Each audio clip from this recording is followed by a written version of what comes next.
us to pay homage to him. We have always been the prize because we have always had and still have something that other people won't, think they can't do without, and don't care to pay for. Because we have always been the prize, we have been under siege for over 3,000 years. Nothing that ever brought into Africa from the outside was meant to do the Africans any good. She made me to know my history, to know my roots. So I grew up with a love for myself and secure within myself, never feeling inferior and certainly not feeling superior, but that chip on the shoulder that the young lady spoke about is my self-assurance, my confidence, my ability to speak the truth without fear. I don't bend when I don't have to. I don't scratch where I don't itch. I look white people in the eye and speak honestly and truthfully and candidly and unhypocritically to you. That's not a chip. That's just self-assurance that comes from self-knowledge. Teach your children that, and whether we are here or there, we'll be able to make a future for ourselves. Who are you? You don't know? Don't tell me Negro, that's nothing. What were you before the white man named you a Negro? And where were you? And what did you have? What was yours? What language did you speak then? What was your name? It couldn't have been Smith or Jones or Bunch or Powell. That wasn't your name. They don't have those kind of names where you and I came from. No, what was your name? And why don't you now know what your name was then? Where did it go? Where did you lose it? Who took it? And how did he take it? What tongue did you speak? How did the man take your tongue? Where is your history? How did the man wipe out your history? What did the man do to make you as dumb as you are right now? In fact, recently, some lot of garbage is written in books by people who call themselves historians, making it appear as if we have to thank Lyndon Baines Johnson for the advancement because he signed the Civil Rights Bill. Of course he signed it, but while he was signing it, we were in the streets burning the country down. You better hurry and sign it. Burn the whole country down. Do it quick. But if you're not careful, you will thank Lyndon Baines Johnson. I say now, give us that poetry on number 7. He wanted to go to heaven, so I took him in 7. You took him in 7. I am the king of the world. Hold it. I'm pretty. Hold it, you're not that pretty. I'm a bad man. Wait. I shook up the world. I shook up the world. I shook up the world. So we always say the Black Panther Party that they can do anything they want to us. We might not be back. I might be in jail. I might be anywhere. But when I leave, you can remember I said with the last words on my lips, I am a revolutionary. Greetings and welcome to another episode of the Melanated Power Hour. I am your host, Sam Polk Jr., and I'm so thankful and so blessed to have you back with us one more time as we discuss issues pertinent to the African diaspora. And once again, for those who are new to the show, the African diaspora is anywhere that black people may be, whether it be Jackson, Mississippi, Nashville, Tennessee, Haiti, Puerto Rico, Barbados, you name it. We recognize those places as our homes away from home. But we also recognize the fact that we are indeed African, and the continent of Africa is our home indeed. I am joined again by the man, the myth, the legend, the funniest man I know, comedian Just Will, K. Desaw, mon frère. What's up, my brother? Okay, thank you. I like you need to translate that because I'm not as fluent in different languages as you are. No. But Sam, before we get started today, man, I wanted to discuss something well, here's the thing, man. I lost a lot of followers. Based off some of the comments that I made from my past show this past Saturday. Sure. And of course, it was about the people and everything that was going on in Washington D.C. Now, first of all, I'm just gonna say it outright. There's no easy way to say it or nothing like that, man. I'm just gonna jump right into it. Okay. And if anybody who knows me, they know I'm not finna sugarcoat anything. I'm not gonna sugarcoat anything. And based on what I saw and what I said, and here's what I said. I said basically, had there been black people that went and did everything that the Proud Boys and the Make America Great Again protesters and all that. Had that been us, it went up there, it would have been a mass justified shooting. The whole protest would have been Swiss cheese. And my thing is, you know, for one, I just felt insulted because, you know, a lot of people that commented, you know, cowardly because they actually, you know, messaged me instead of posting it on my page. It's like they were throwing rocks and hiding their hands. Yeah. And my thing was, you know, the thing that kind of hurt me a little bit, it didn't really hurt me. It just made me look at myself. They said, oh, well, when you think you know a person. Yeah. And that pissed me off because regardless of what you think, my people are my people. And I've been speaking out against this brutality and everything since day one. First of all, this is, and I ain't trying to step on no toes, none shit. This is your show, but this is Brown Brothers Entertainment, and I'm gonna put on whatever the hell I want to put on. And if you don't like what I say, then hey, go look elsewhere because I'm not finna sugarcoat or turn a blind eye to what's going on out here in America today. And look, it's racism today, it's racism tomorrow. Racism ain't going nowhere. But when people are scared that their rights, and what I mean by that is they have a spokesperson now. They have a poster child for that shit now. And basically, when you're afraid that your poster child is going to be taken away and you can't say the same things that you want to say because he's not the face of the country anymore, then yeah, you start acting the ass. Yeah. And that I'm not going to sugarcoat it, man. I'm just not. Well, none of what you describe ever makes me upset.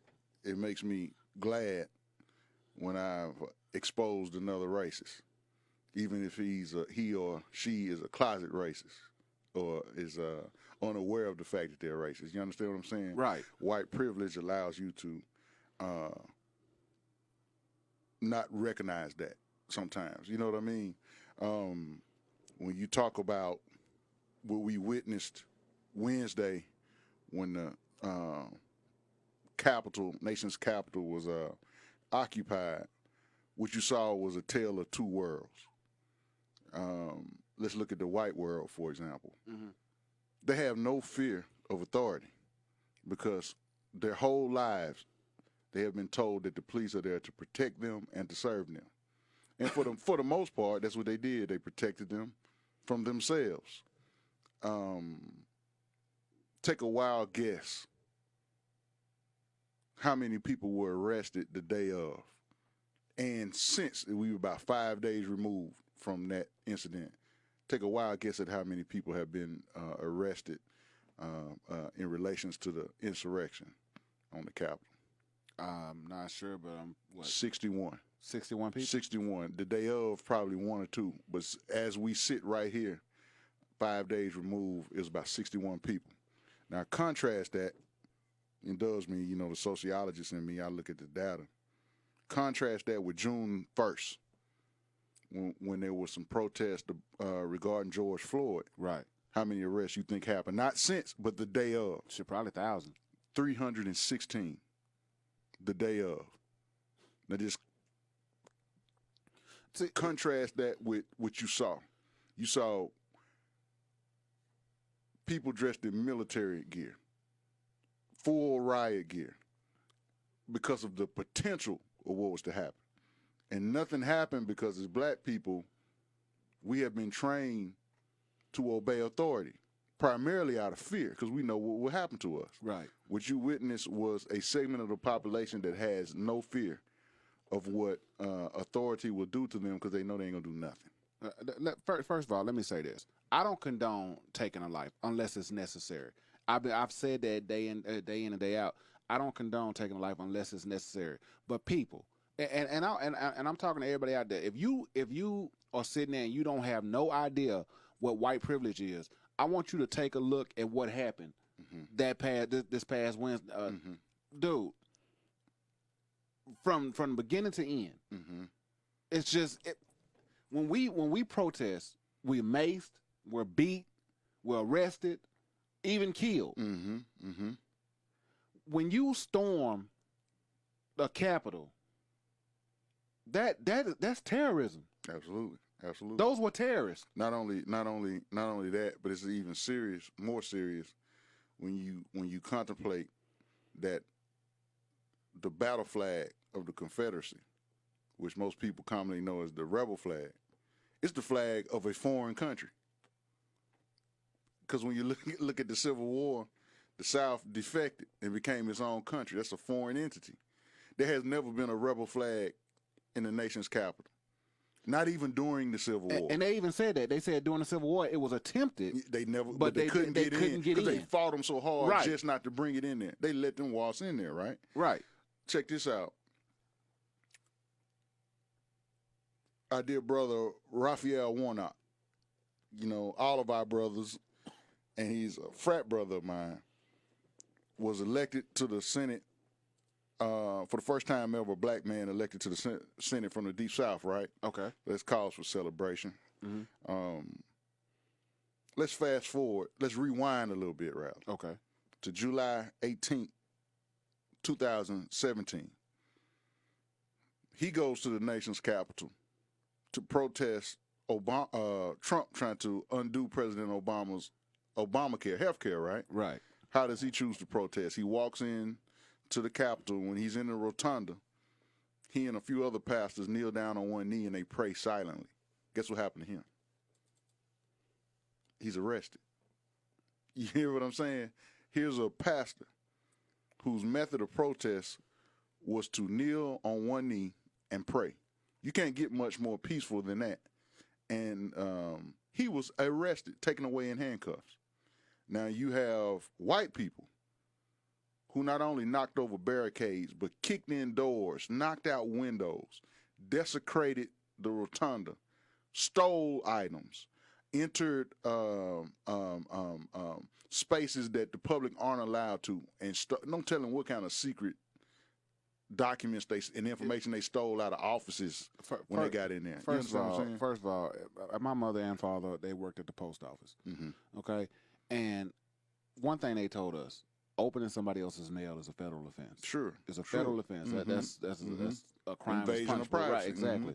And for them to do that, man, and this is what I'm saying, man. And I guess that's why, because Sam, it bothered me when and what bothered me about that whole thing was when you think you know a person. It made me check myself, and because true enough, I'm a comedian and I joke on a lot of different things, Sam, but that really bothered me, and it bothered me because it made me feel like I've been neglecting my people, or maybe I hadn't shown the type of support to my people that I should. For somebody to say, for somebody to get mad at what I said, and say, well, when you think you know a person.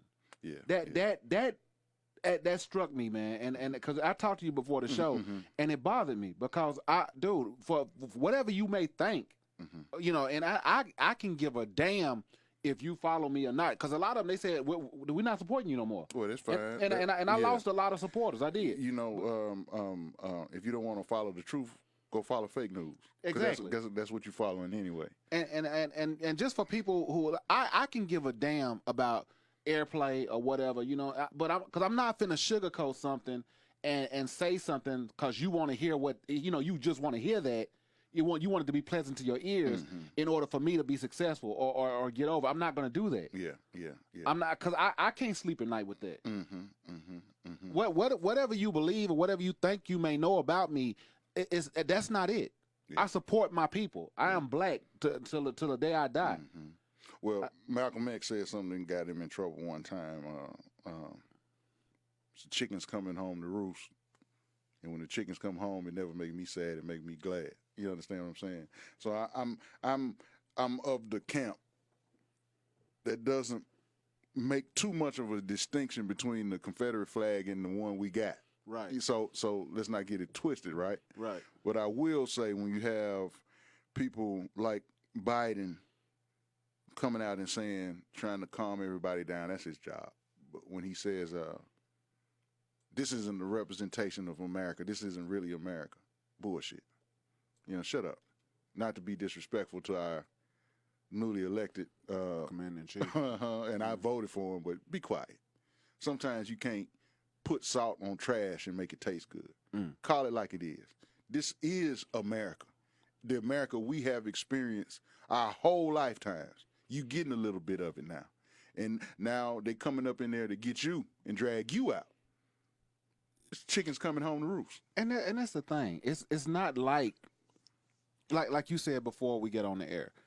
They wasn't going in there to protest. They was going in there to lynch Pence. That's what they was going in there to do. They had the ropes and the zip ties and all that. They was going there to attack an elected official. Absolutely, absolutely, because they feel it's theirs. Some of them even when asked, why are you doing this? Because this is our house. They work for us. They're not doing what we say. These people didn't just become that way. They've been that way. Right. And some of the people that's arguing on the side of the right, you fast forward a couple of years and they were doing it too. You see what I'm saying? This is the difference in the two worlds I'm talking about. Representative James Clyburn, right? He said something that was a lot more worrisome to me than what we witnessed. Because a lot of what we witnessed was orchestrated. Right. It couldn't have happened if orders weren't to allow it to happen to a certain extent. But what was more bothersome is that Representative Clyburn from South Carolina, probably the most single figure that Biden owes his presidency to, when he threw his support behind him and all of black South Carolina got on that train, that's when Biden rose from the dead. You understand what I'm saying? Mm-hmm. Well, he pointed out the fact that if you walk into the nation's capital, having the prominent position he has, you will find his office easy. You will see it. The door will have his name on it, Representative James Clyburn, Majority Whip. Guess what? That office is only ceremonial, meaning basically it's a fake office. Only thing he does is take pictures in there with dignitaries, right? Right. It's fake. His real office is on the 3rd floor of the nation's capital, and it's hidden. Most of the senators don't even know where it is. When they come to his office, they have to be guided there. What Clyburn pointed out that he wants to know is how come the office that's visible, the office that they want you to see, where tourists take pictures, hey, this is James Clyburn's office, you know what I'm saying? The majority will, let's take a picture in front of the door. Right. That office wasn't bothered. They didn't harm a hair on the head of that office, so to speak. But his real office, the one that's hidden, they got to it. What he wants to know is how did they know where his office was? Inside job. That's what's more bothering. When you see police that's in on it, taking selfies with people. When you see policemen that aren't in on it, that look like us, they're spraying the mace, fight like hell to keep the people back, and then another policeman come behind them and help them out with water to wash it out their eyes. There's something troublesome there. Which is what I'm saying, and that's what I'm so upset about, because when we do a peaceful protest, they got barricades, they got the National Guard, they got assault rifles, dogs. Absolutely. They ain't using rubber bullets. Right. You know, they got every riot shields. I'm like, and we, like you said, we praying, we peaceful protests and all that. And people, and here's what they were saying to me. Well, that ain't what they were doing. Black Lives Matter. They were robbing and that wasn't us. Even at that, this is how you know an idiot. Mm-hmm. An idiot will make a comparison with an apple and an orange. Are you comparing civil unrest directed towards Walmart or Target with civil unrest directed toward the nation's capital? Are you kidding me? And that's what that's the argument. That was the argument. They were saying, "Oh, well, I didn't see you saying all this when they was breaking in department stores and stuff." I'm like, first of all, let's do I have your permission to say? Go ahead. Let's just put it out there, okay? We know there's people implanted to do this type of shit. Some of them were arrested. Like the guy with the Viking outfit. Yeah. I can show you him at all the Black Lives Matter protests. There's people implanted in these areas and these organizations to make it look worse than what it actually is. I mean, we know this. You know, and true enough, I don't support nobody wrecking shit or doing anything like that. But if you want to sit here and try to compare, like you said, a Walmart to the Capitol, right, or a Target, and let's talk about that.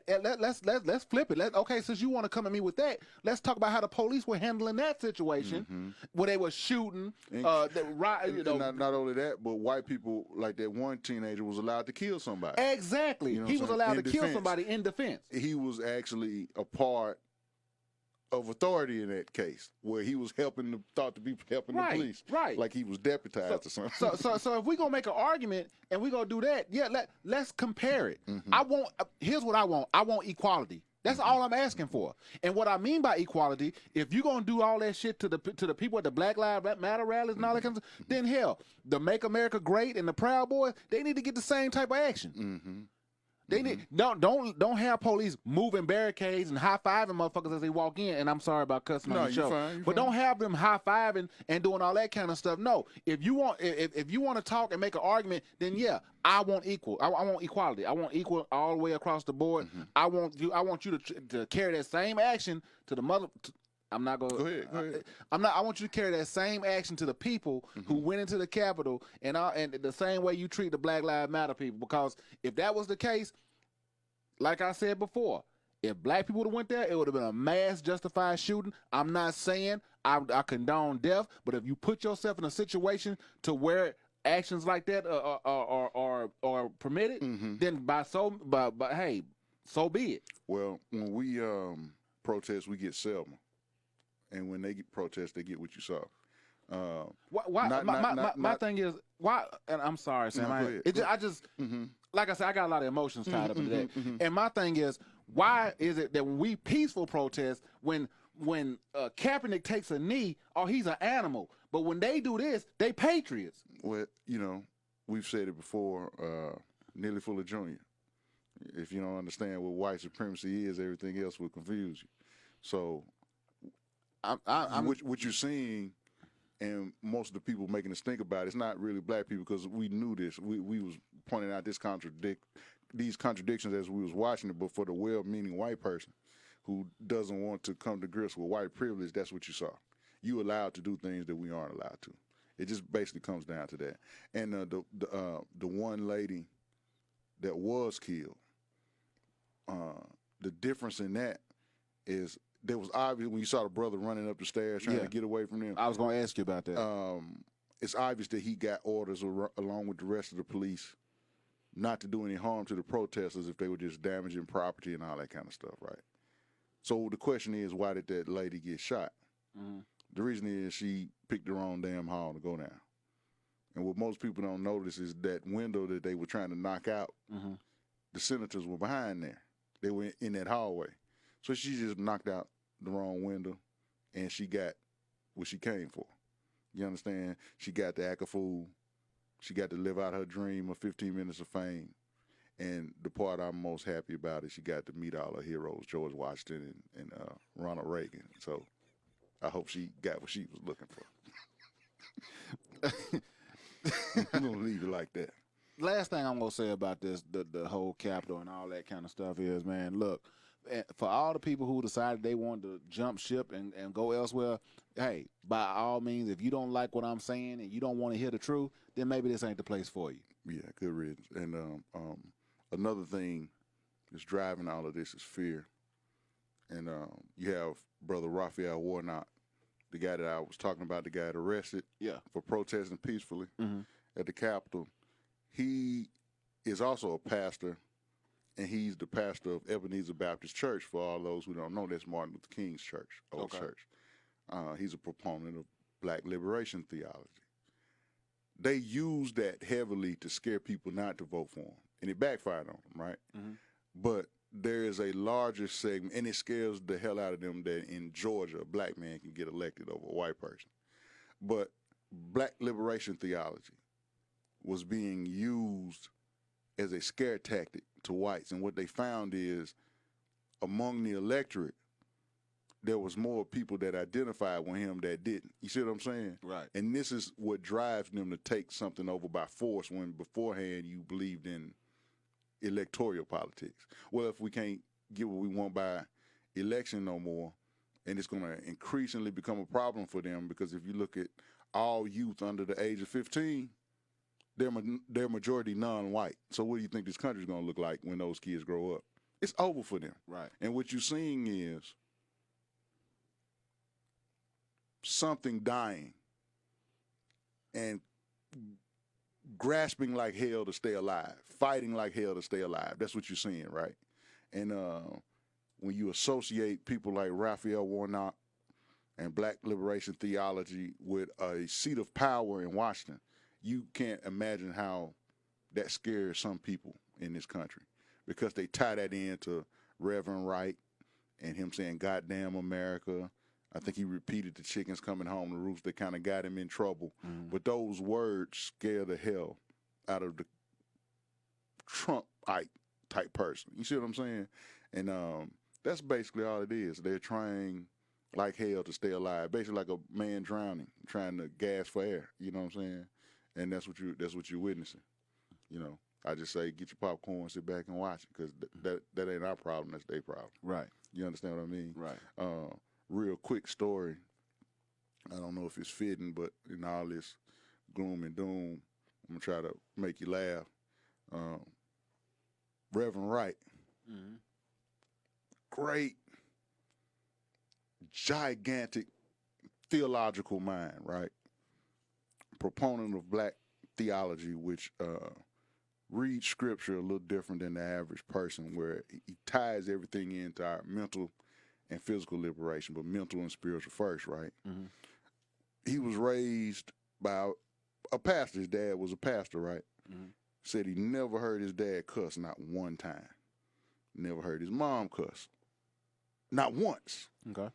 Years later, fast forward years later, he's in his 40s or 50s, and he's receiving this award, basically getting recognition for being one of the top proponents of black liberation theology and spiritualism, right? It's a big time for him, and the conference that he's receiving this award is in Las Vegas. So he invites his parents out, and they come, and you got to understand, when he was raised, there was no cable TV, and there was no cursing on TV. In fact, if it was a married couple, like I Love Lucy, the man and the woman would sleep in two different beds. Yeah, I remember that. Because you couldn't insinuate sex, you know what I'm saying? Right. Time of innocence for television. Exactly. This is how he came up. And then all these years later, his dad had never gotten cable, had never heard cursing or anything of that nature on TV, right? Okay. So after the awards, and he received his award, he was like, "God, this is a great day. I got to receive this award. My parents got to see me do this. You know what could go wrong? You know, God got my back today."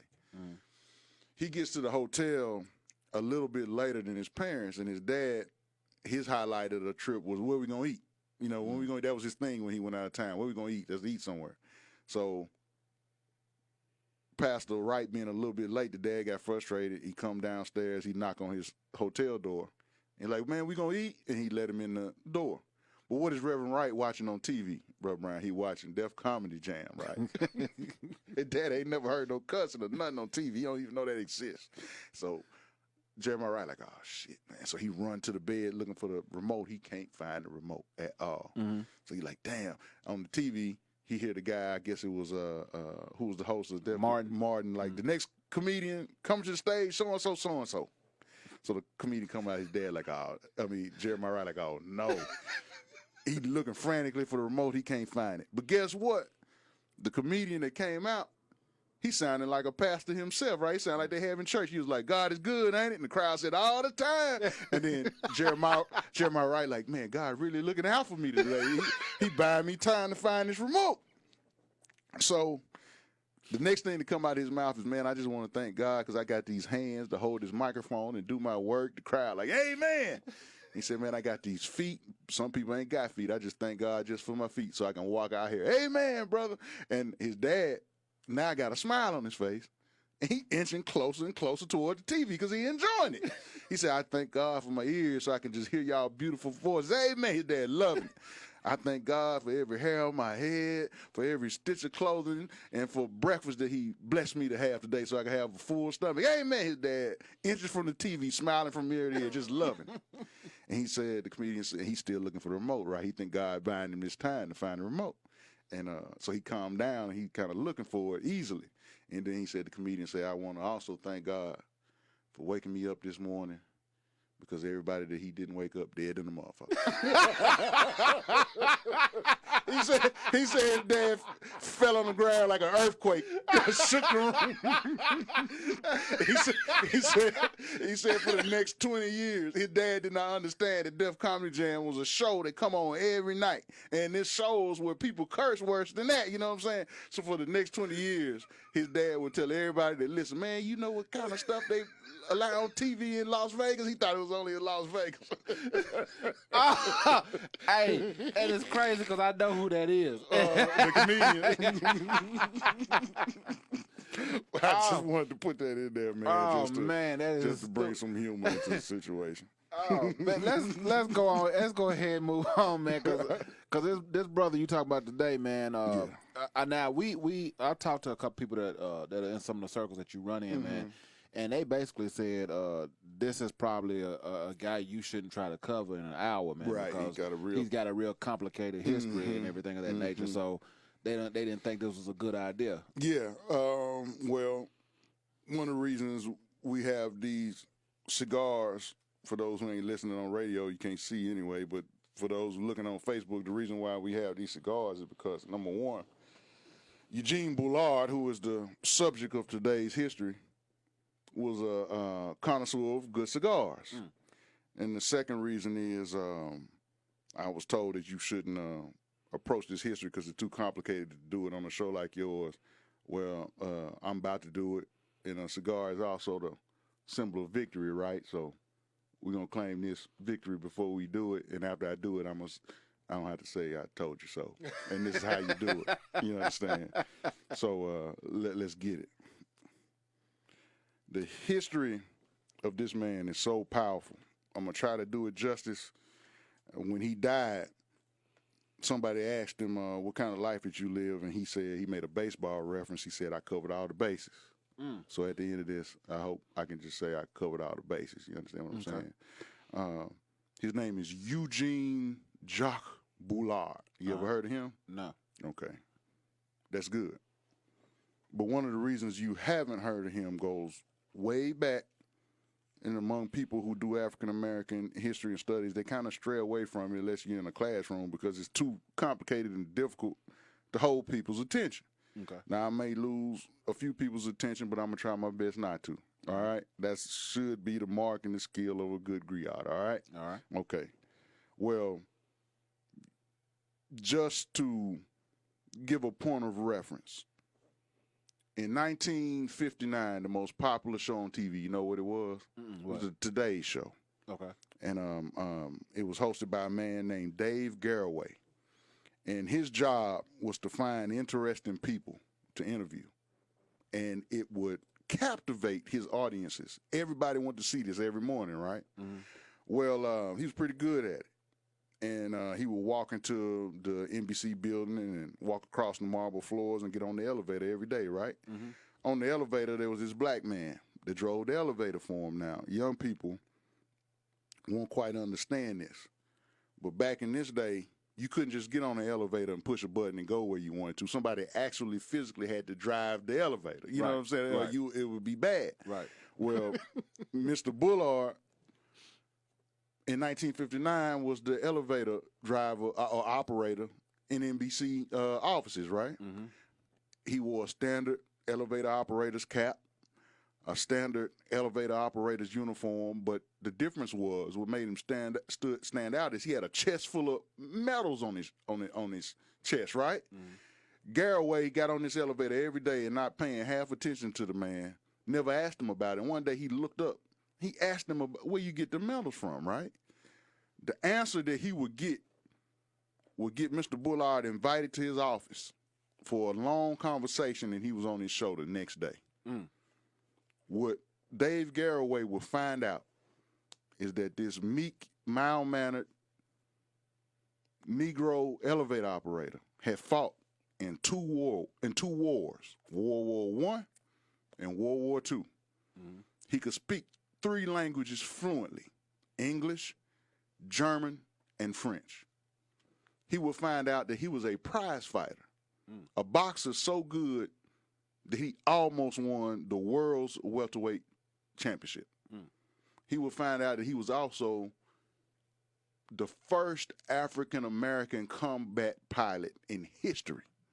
And he fought in the infantry in the French Foreign Legion, and he flew at least 20 air raids and downed at least 3 German planes in the French Air Corps. He was so influential in jazz music that he inspired tons of jazz artists, many that would become famous, like Louis Armstrong, Satchmo, Jelly Roll Morton, Josephine Baker, Dooley Wilson, Bricktop Smith, to come to France because the color line wasn't drawn so strongly there that they could actually get their careers up and running. He inspired Langston Hughes to come to France and do this and hone his craft and his literary acuteness. This man would own, at a time when a black man didn't own much, would own 2 of the world's most popular jazz clubs. One called the Le Grand Duke, and the other one called the Escadrille, which was a point of destination for basically the jazz-loving world. And found himself as an elevator operator back in America at the end of his life. This is the kind of man. This man also was a spy for the French resistance during World War II, and maybe it wouldn't be inappropriate to give him credit with the information that he was able to obtain as a spy for helping America and the American allies defeat the German Nazi forces. Now, I tell you, in that little wrap-up, that was a hell of a life, wasn't it? And it's one you can see why people don't want to just get into it when they put themselves on the spot. You see what I'm saying? It's a difficult history to recant. But we're going to start in the beginning where it all began. All right. Bullard had an interesting family history. His family were slaves on the French colony of Haiti, then known as Saint-Domingue or Espanol, right? Owned by France. His ancestors heard French growing up. They didn't hear English. So they were French speakers.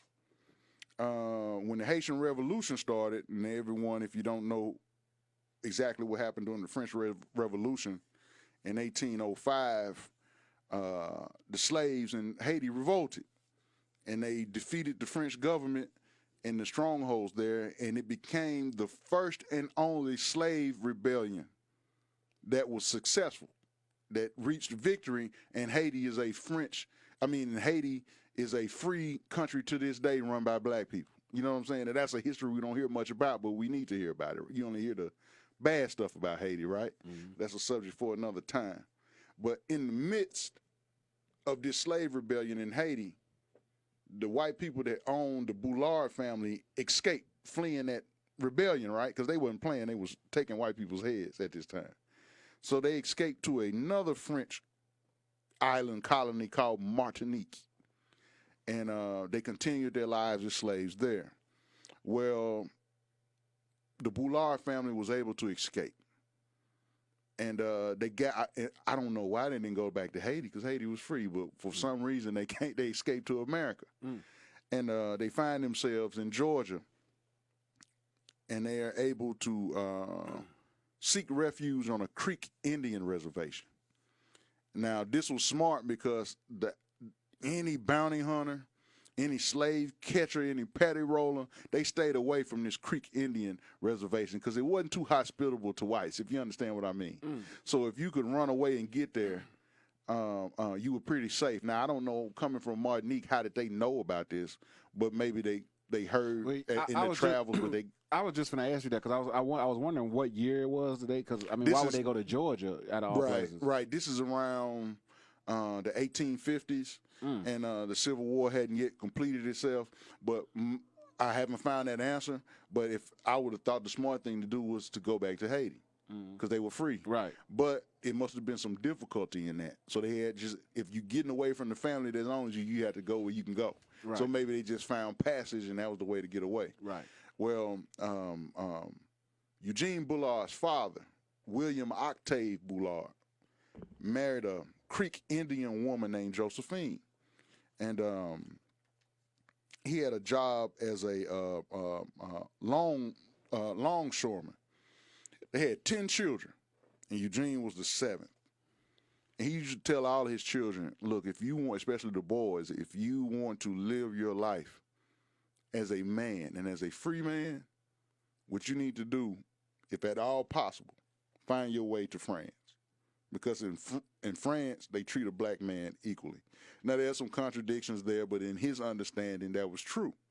Because his father had told him about the times his owner had taken him to France, and nobody could understand how one man could own somebody else. You see what I'm saying? Right. And we've had episodes where we talk about like the Black Count and the real Count of Monte Cristo. Right. That slaves owned by French colonizers, they knew if he ever took me to France, I could get away and nobody would fight for him to be able to take me back. You see what I'm saying? Right. So this is what they experienced. This is what they saw.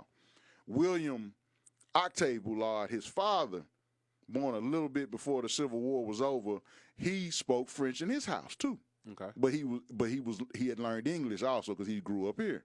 So young Eugene Bullard heard French, rudimentary French, in his house growing up, right?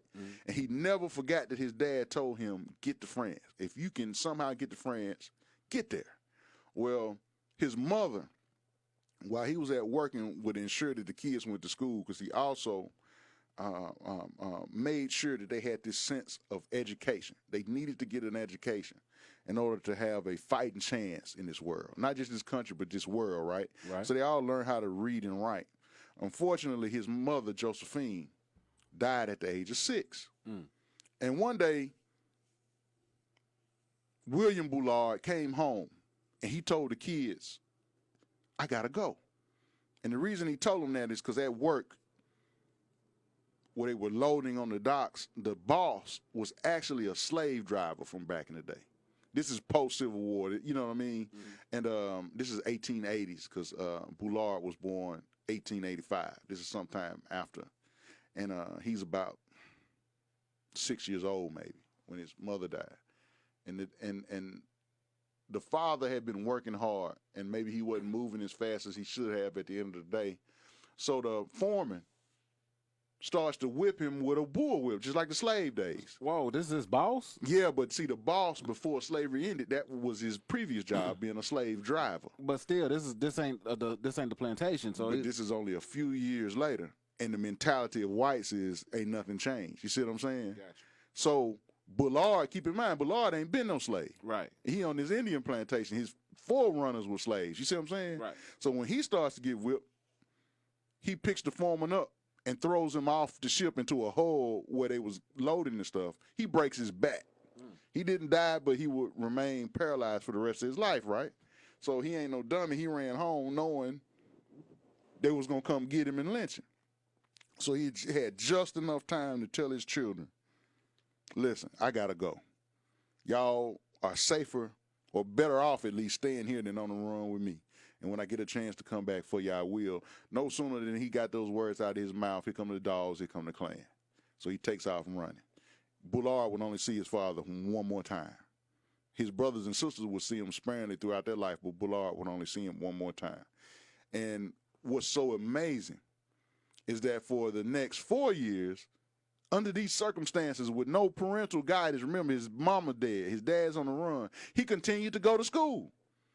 And he completed the 5th grade, learning how to read and write. This is tremendous for a black youth at this time, right? So his dad comes back, and his dad checks on him, and he reinforces to them, hey, if y'all can ever get to France, get there, because you can live better than you living now. And right as he's saying this, here come the dogs, here come the clan again, right? And Bullard writes years later that he witnessed the narrow escape of his father, right? Bullard, so taken aback by this, he takes off and runs. You know how most kids run away from home? Yeah. Where is you think he's trying to run to? France. He's trying to get to France, right? Now, this is a 10-year-old boy. He gets as far as Atlanta until he runs into a band of gypsies. Gypsies. Now, most people think gypsies are fantasy, or you just something you see on TV? I was gonna ask you because, like, you know, you talked about this a little bit before we started, and gypsies, because you got the Gypsy King, what's the Tyson Fury, the boxer. I was like, gypsies, how is this? They real people. Okay. And they are mainly headquartered in Europe. So when you hear Europeans talk about gypsy, they have chiefs, they have tribes and all. They're so real. Is it like a race? I mean, what? No, it's just, you know, white. I'm sure there's some kind of ethnic majority there, but they're European. Okay. They're white. All right. And they live nomadically, right? Now, the group of gypsies, and just to reiterate the fact, nothing that happens in this man's life, Mr. Eugene Bullard, born Eugene James Bullard, later James Jacques Bullard, nothing happens on accident. Or if these are accidents, these are a hell of accidents. You understand what I'm saying? All right. So the very group of gypsies that he settles with, that allows him to be a part of their family, is the king and queen, the recognized king and queen of the gypsy world. Not the king and queen of the gypsies in Atlanta. Not the king and the queen of gypsies in the United States, but the king and queen of, the recognized king and queen of gypsies all over the world, right? Wow. Now, if you look at ship records, you will learn that, first of all, the name of the gypsies, anybody want to look them up to think that this is made up, this gypsy family was called the Stanley clan. And they came to America in 1856. The ship records would show them getting off of the ship, right? They chose to live in Dayton, Ohio. They picked that as their base. Okay. But if you know anything about gypsies, they had a base during the summer months because it was too hot to travel. And when the summer ended, they would travel wherever they were. In fact, the Queen Gypsy died in Vicksburg, Mississippi. That's how I know a little bit about this, right? Okay. They were known for a couple things. One of the main things they were known, they were expert horsemen. They raised some of the best race horses, right? And if you look at fair records or, county fairs, state fairs in Columbus, Georgia, Atlanta, Georgia, you will see Eugene Bullard riding as the jockey on a lot of horses. So he wasn't that big then, because jockey. No, he wasn't big at all. And remember, he's just a boy still. Okay. So this family taught him how to raise horses. They taught him how to ride horses. He became an expert horseman. He actually became like a member of this gypsy clan, right? And being from Brookshire, England, guess what else they reinforced to him? What's that? That if you could get to Europe, they didn't necessarily say France, but they say if you could get to Europe, you'll live a better life than what we seen that black people live here. You see what I'm saying? So they basically tell him the same thing as Daddy. Exactly, just a different place. Right. They're saying the whole continent, as Daddy said, France specifically, because that's his experience and the experiences that he heard from his father, right? Right. So he spends about, say 4 years, and at about the age of 14 or 15, they get tired of hearing him saying, he want to get to France so bad, because that's his ultimate goal, right? Right. In the meantime, they taught him how to survive. They taught him how to rear horses. They've taught him how to sing and dance, because the gypsies used to put on shows for townspeople for money. So one day the king gypsy tell him, hey, man, why don't you just stop talking about that and do it? Go to France. Eugene's like, where is France? And the king of the gypsy said, it's that way. You know what I'm saying? So he started walking that way. And he wasn't far wrong, because it got him to Norfolk, Virginia. Now, Norfolk, Virginia is known to Norfolk, Virginia. And he was 15. 14, 15 at this time. Well, them kids back then were a lot more.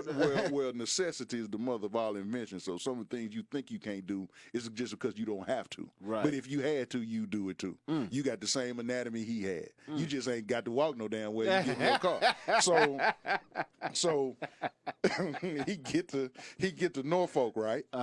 And what's good about Norfolk? How is that a good step in him getting to France? Because he's on the coast. He's on the coast, and it's a port ship, right? It got a Navy base there and all that good stuff. Well, he runs up on a German frigate. That's a German ship that picks up goods and takes it places, right? Okay. Everybody on this ship a few years later will be Nazis. So you can imagine their sentiment toward black people. He don't know nothing about this. He's just a little boy. He's about 15 at the time. Right. So he's stowed away on this ship. And he might have been able to get all the way to where they was going. They was going to Scotland. He might have been able to get there without them even knowing he was there, because the gypsies had taught him how to survive and how to hide. He comes out and he reveals himself for one reason. He got so hungry. He just couldn't. He had to just try.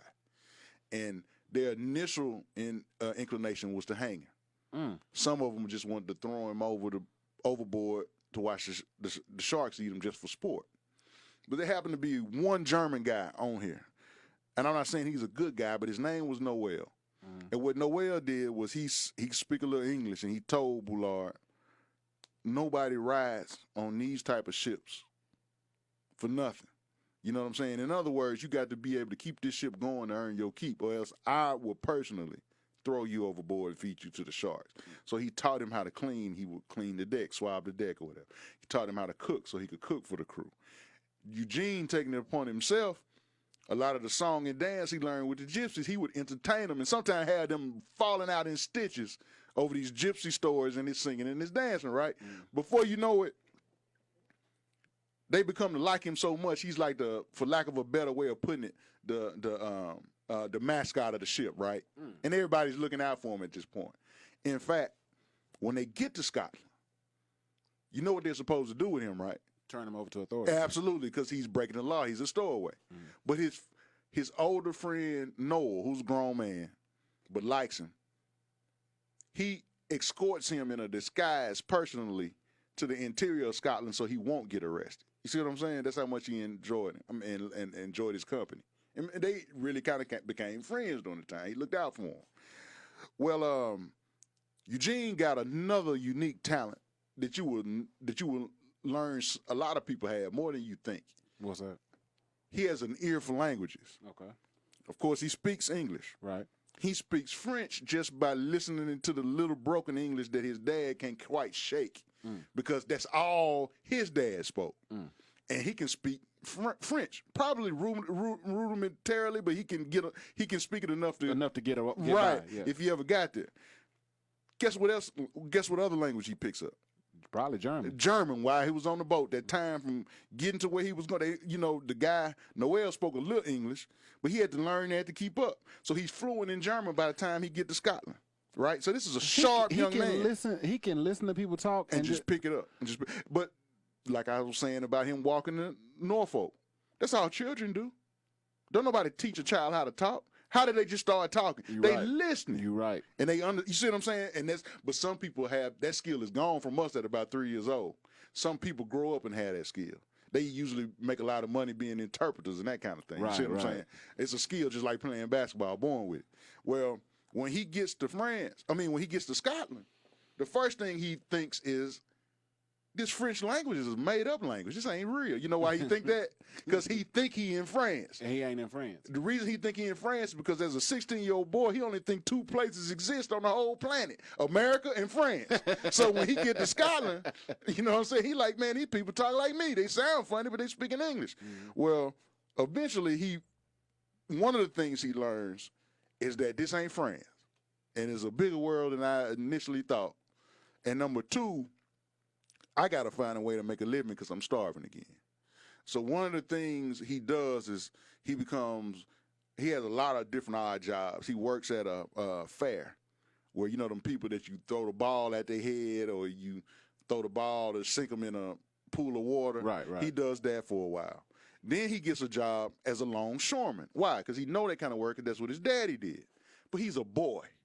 And this is very hard, strenuous work for an adult male. Right. And he's about 17 at the time, and he only weigh about 110 pounds. But he stick with it in order to get enough money to move on. In the meanwhile, he becomes tough. He becomes strong. He gains about 30 pounds of muscle doing this work, right? But eventually he tells himself, this ain't the kind of life I want to live. I'm going to move on. He take his money, and it gets him to England. That's about as far as he got him, right? Right. Walking down the street in England, he hears a sound. He'll hear two sounds in his life that will change the course of his life. But this sound, he hear the rat-tat-tat of a speed bag. He hear the pounding of a boxer hitting the heavy bag. he's intrigued by the sound of a boxer skipping rope, so he goes into this boxing gym. I should have known that was the reason why we was talking about it. Because it's not the reason, but anything that has to do with boxing, because boxing's in your DNA. Yeah, so anything that has to do with boxing, I'm pretty sure you're gonna research. Absolutely, but I came across him as a boxer, studying him because of this other stuff. This was just a pleasant surprise. You see what I'm saying? But he walks into this boxing gym, 110 pounds, and the owner don't want nothing to do with him. So what he starts to do is the same thing he did on the ship. He learned how to do on the ship. He started mopping the floors. He starts emptying the trash cans, emptying the spit buckets. You see what I'm saying? And before you know it, young Eugene got the kind of personality that if he's able to be around you for a little while, you'll start to enjoy his company. You see what I'm saying? So before you know it, the guy that owns the gym is training him to be a boxer.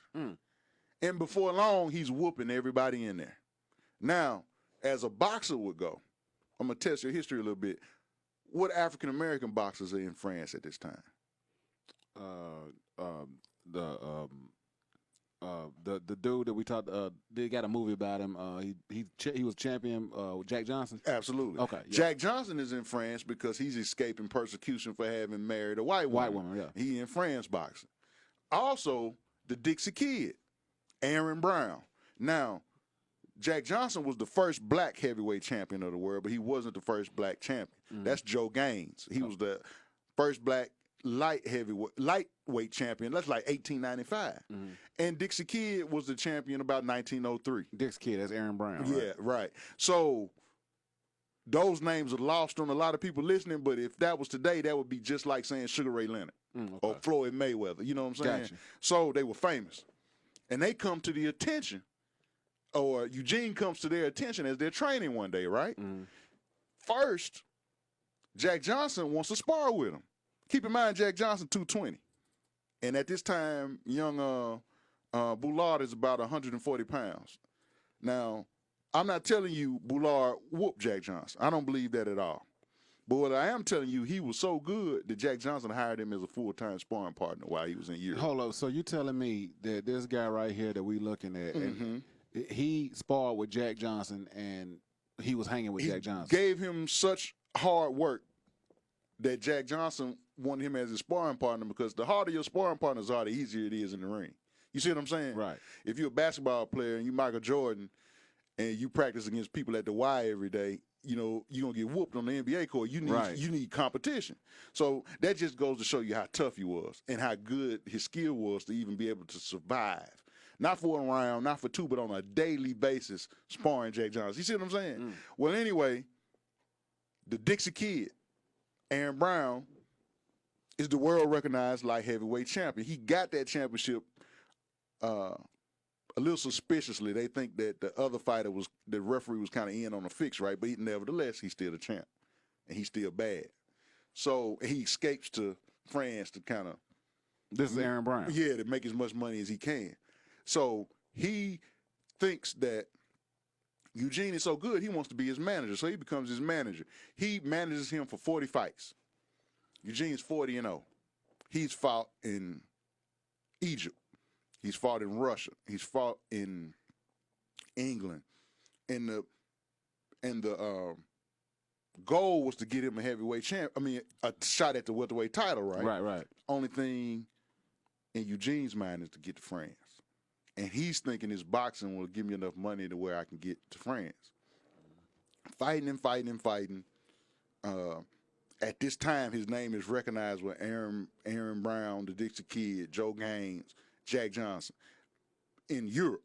You see what I'm saying? Right. He's big time.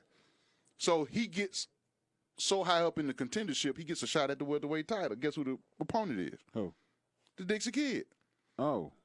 Now, some people might believe what I'm about to tell you happened because he didn't want to fight his friend. I got a different scenario. When he signs to fight as the number one contender for the welterweight title in France, in Paris, the night of the fight, he disappeared. Why do you think that is? Why? Most people be like, he didn't want to fight his friend. I say he got the friend. That was his goal. fuck the boxing. You know, I done got to France. It got me here. So hold on, you mean tell me this guy that was basically Mayweather before Mayweather had a chance to be the champion, he just walked away? He walked away because he got to France. That's the only reason he was fighting in the first place, was get the money to get there. Well, I got here now, you know, I ain't finna fight nobody no more. You know what I'm saying? So he gave up on boxing. He walking down the street, and he hear another sound that will intrigue him and change the course of his life also. He walking down the street, and guess what he hears? What? The sound of jazz music. Never heard it before. If you didn't know, jazz is a total African invention. And when I say African invention, we do diasporic history here, so we African too, right? That's a total African phenomenon, even if you want to say African American. The problem is America drew the color line so tight that the best jazz musicians at this time, all they could do was just play on the street or in some hole in the wall, right? I'm talking about geniuses, you know what I'm saying, of music. So a lot of them would go to France. Satchmo, Louis Armstrong, Jelly Roll Morton, Josephine Baker, Bricktop Smith.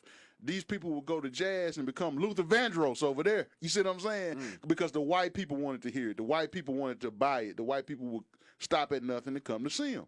So he wanders upon one of these jazz clubs, right?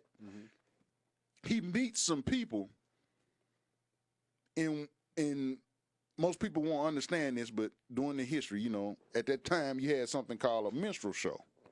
And it's where white people would paint their faces black. Oh, like blackface. Yeah, exactly. Make fun of black people. Well, the music in the band sometimes was provided by black jazz groups, right?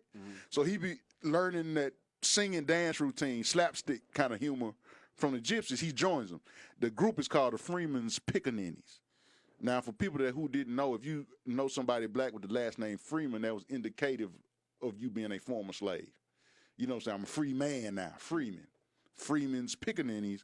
I ain't got to go into what a pickaninny is, right? Of course, we talked about that before. Right. So that was the name of the group.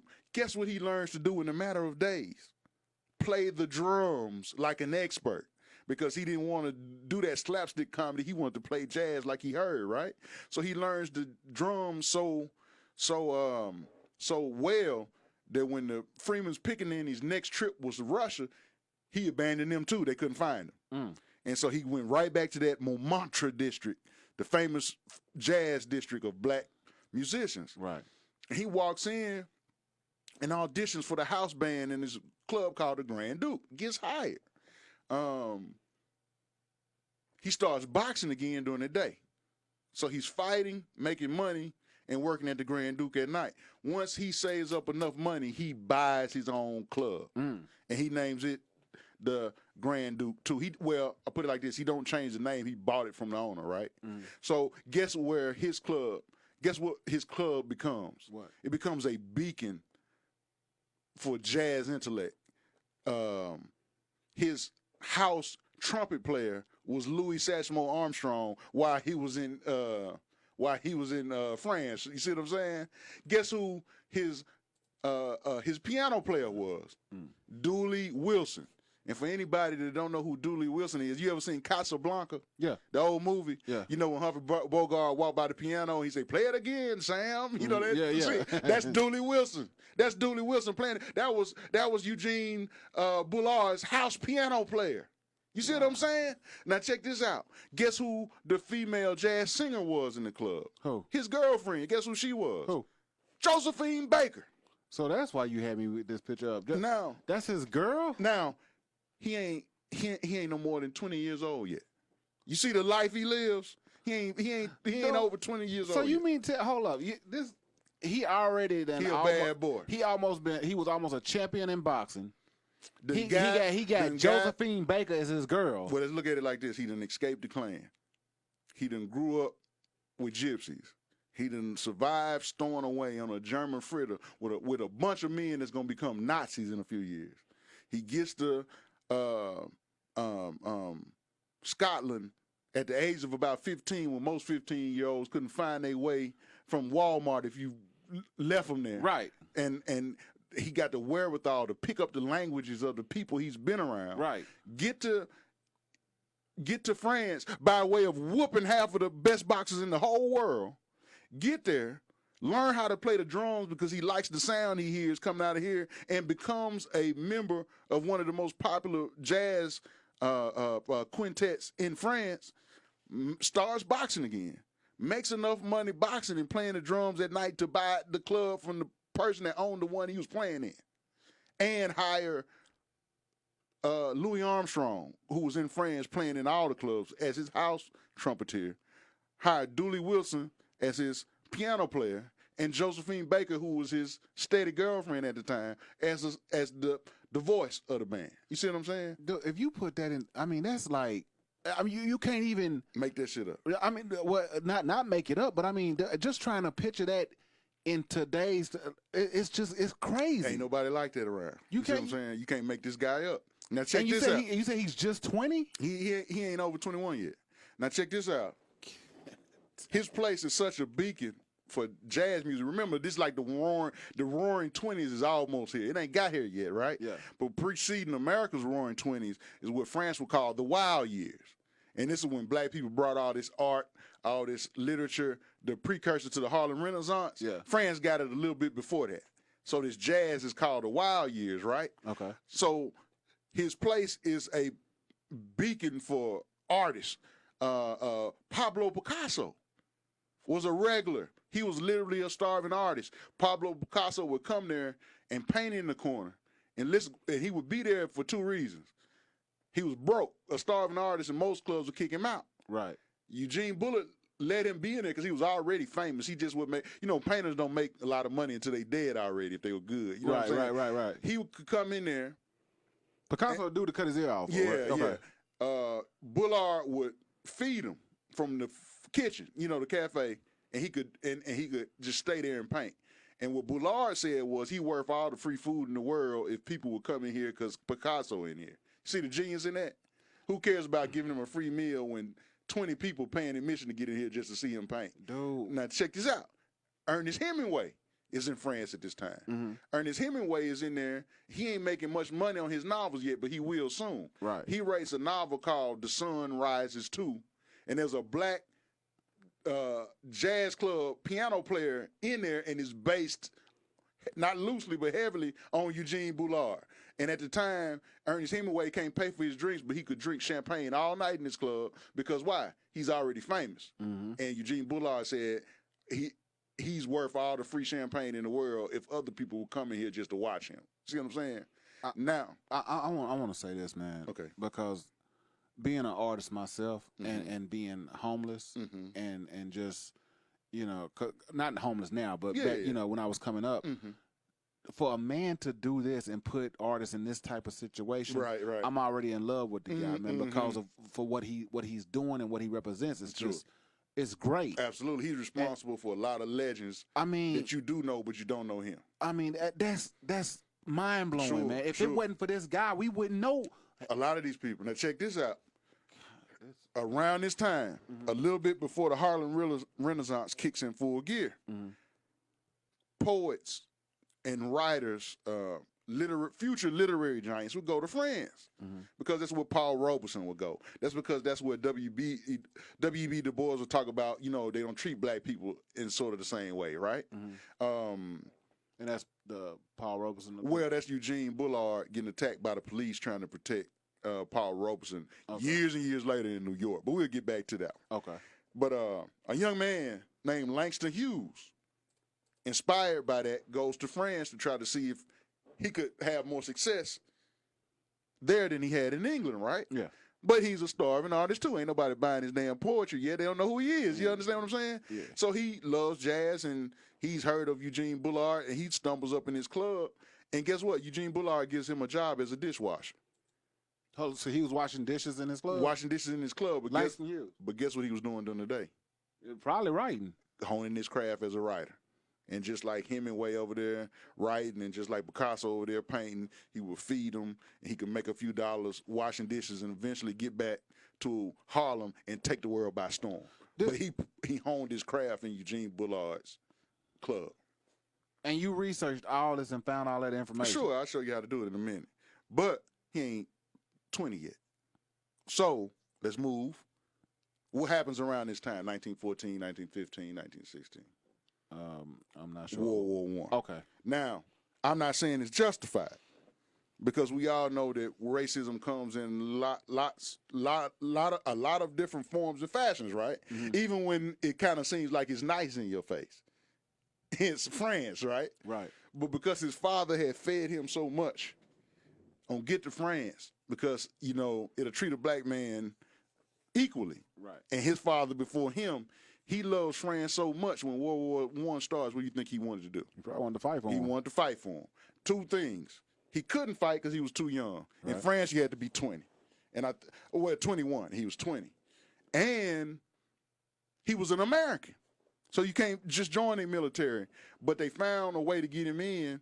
You could join something called the French Foreign Legion, right? Okay. Now, I don't know if you remember this, but when we were talking about the Black Count, you know, the real Count of Monte Cristo, he led, in the Three Musketeer days, he led a legion of the French army called the Legion Afrique. The black expatriates, or all those people that escaped slavery or to say we ain't coming back when they French masters brought them over there, they were put into the French military as their own little unit.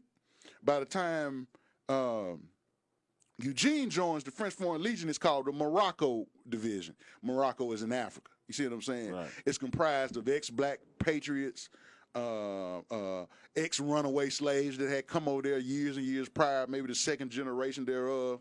And France got so much dealings in Morocco. It's a lot of Moroccan people and a lot of Algerian people. You see what I'm saying? And they're known as a unit not to tussle with. Like, these are tough dudes, that killers, right? So he joins this unit. Like the special forces or Yeah, something. kind of like that.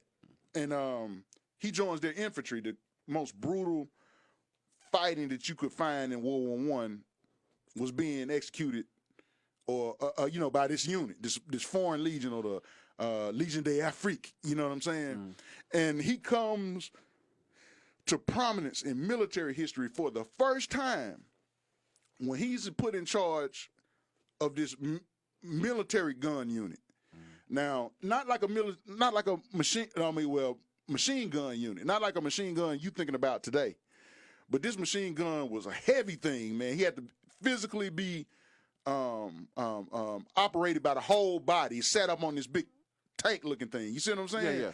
He was put in charge of this unit, and their task, keep in mind, the Moroccan division, because of the Germans' barbarity, their orders was to take no prisoners.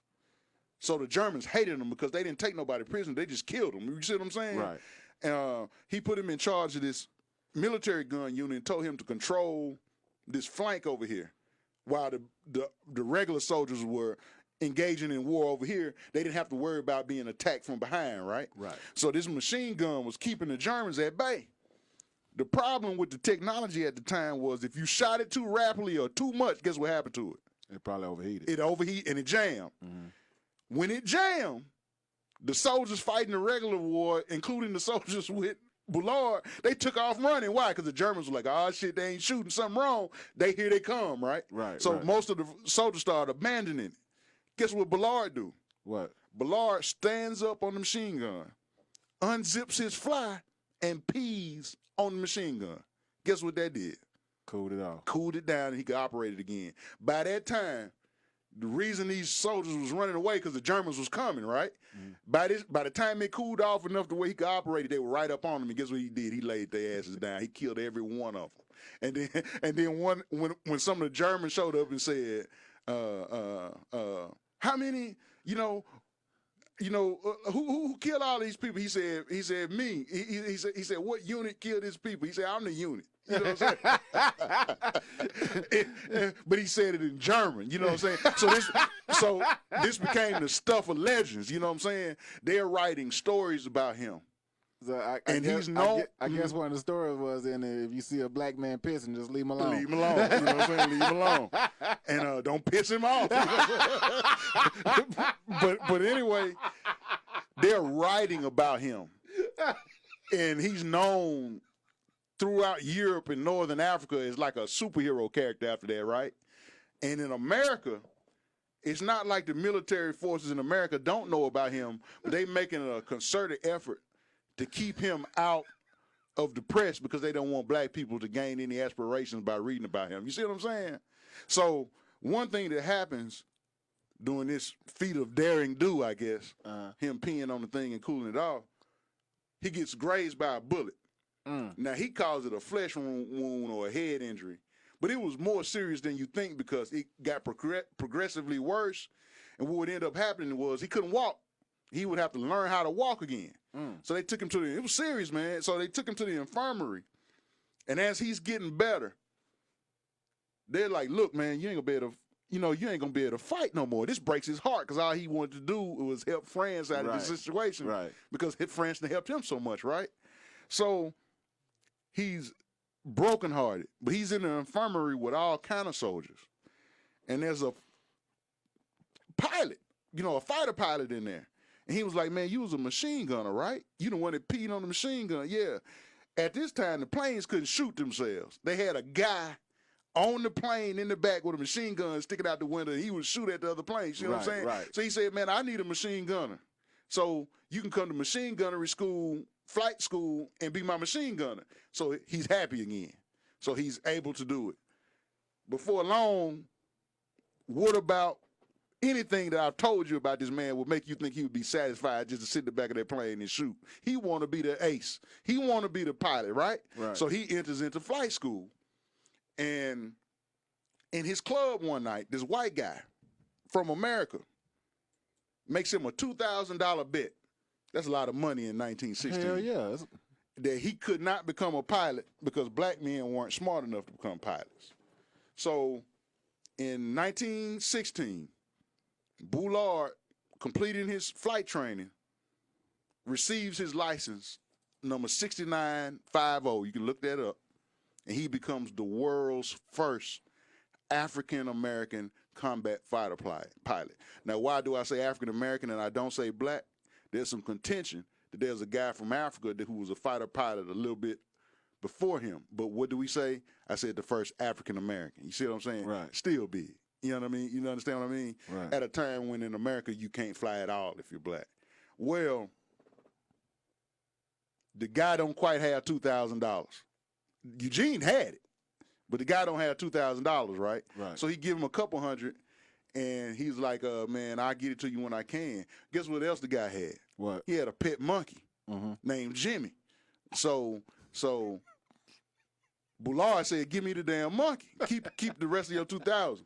The guy said, man, this monkey ain't worth nothing. Bullard said, is he worth something to you? He said, yeah, well, he worth something to me. Give me the damn monkey. So he took his monkey. He made an outfit for the monkey just like his military outfit.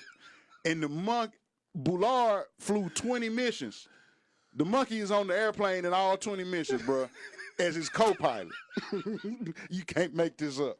Now, that might sound silly, but at this time, the casualty rate for a fighter pilot is 94%, meaning if you go up in the air more than 10 times, the 11th time, you probably ain't coming back down. You see what I'm saying? Hold up. He had a pet monkey named Jimmy. That's him. A Reese's monkey. You don't see him on the arm? Yeah. That's him. And he accompanied him on the flight. And I tell you this, when the monkey died of stomach cancer. That monkey is buried in the graveyard where all the French soldiers were. That's how highly respected the monkey was because of Bullard. You see what I'm saying? But also, check this out. That's not frowned upon because at this time, the casualty rate for a fighter pilot is 94%. Right. So if you went up in the air more than 10 times, you probably wouldn't be coming back for an 11th. So how do you inspire a nation of young men to want to be that if they know you're going to die anyway? It's to make these guys bigger than life characters. You know, like the Red Baron that you still hear about. Right. He wore this red cap with the red scarf and all that shit. You know what I'm saying? So it's almost like creating a persona like WWE. Absolutely. He and his monkey would be in the newspapers all the time, inspiring people. So they all had crazy gimmicks that they did. They were thought to be crazy guys. You know what I'm saying? So this was not frowned upon. This was encouraged. You see what I'm saying? So boy, I bet they had fun with that. Absolutely. Now check this out. The name of the flying squadron that he joined, the 93 Spod, was called Le Herder de la Mort, the swallows of death. You know, like a swallow is a bird, right? Yeah. Now, on one of his first missions, this guy does an Edelman turn on him. I don't know if you know what an Edelman turn is, but it's one of the first moves that an airplane could do when the airplane wasn't designed to do that, right? Remember, these are death boxes. They can't do nothing the airplane can now. It's amazing that they were able to do the things they did, right? Right. But what an Edelman turn was, a guy named Edelman would fly his plane straight up in the air, German. Yeah.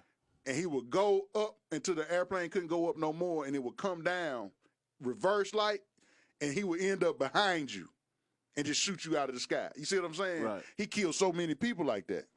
Well, on one of Eugene's first air missions, this guy does an Edelman turn on him. And the other planes kind of fall back, scared to death. Eugene fly his airplane in a bank of clouds, so he disappears. When the guy come out of the Edelman turn, there's no plane for him to follow, and Eugene shoot him out of the sky. You see what I'm saying? That was his first recognized kill. He would have at least 3 on record. A lot of people say he had 7 or 8, but you can't confirm it because they happen over enemy territory, and the enemy ain't gonna tell you, yeah, you killed that guy. You see what I'm saying? Right. They can only confirm 3, Right. but that was the first one. He becomes so legendary because of that. Being a part of the Swallows of Death, he gets a nickname, the Black Swallow of Death. You see what I'm saying? El Hadel Noer de la Mort. Was Jimmy with him? Jimmy was with him.